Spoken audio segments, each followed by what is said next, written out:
Hey, what is up guys? For this video we'll be reviewing a recent purchase of mine from upgrading my station from a triple monitor setup to an UltraWide by LG. This is their LG UltraWide 34UM61-P.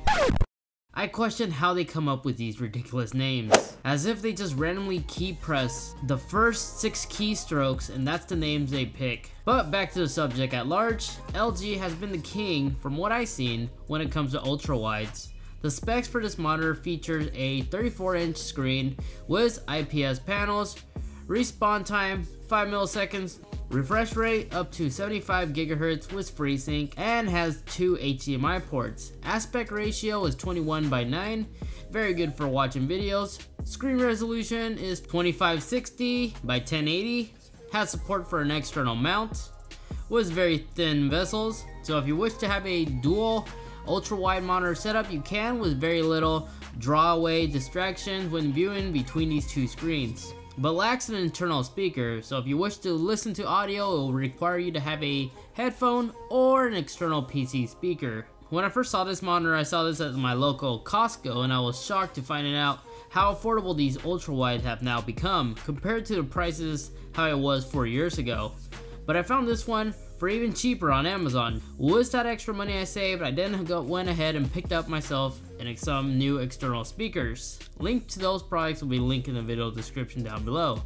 So picking all that up, this is by far the most affordable, biggest, trusted brand ultra-wide monitors, and I have zero complaint about this.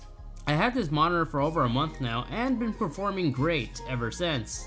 The menu setting is controlled by this little nipple underneath. Okay, are we really bleeping nipple now? Oh, come on. Seriously? Alright. Cock. What? We could keep that in, but not nipple. Whatever. It's controlled by using this little joystick thing. Here you have more controls of the refresh rate as well as the FreeSync. So if you're a casual gamer like myself, you shouldn't have any issues when it comes to gaming. Although this isn't a full dedicated gaming monitor, but for casual gamers, there isn't much to complain. Varies on the GPU of course. Mine is a GTX 970 card and I can game comfortably at a steady frame rate just fine. I personally use this monitor for creating banners, for marketing, and managing sites for my job. And all this screen real estate is plenty enough for me. Color accuracy is perfect. LG does have custom software for this monitor that allows you to pretty much split the entire screen evenly when it comes to multitasking with multiple applications. And also, if you notice, this isn't a curved ultra-wide, this is a flat panel ultra-wide.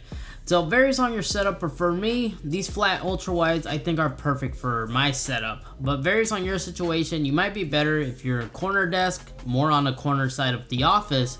An ultra-wide with a curved edge will be probably your best option, in my opinion that is. Everybody has their own personal preferences.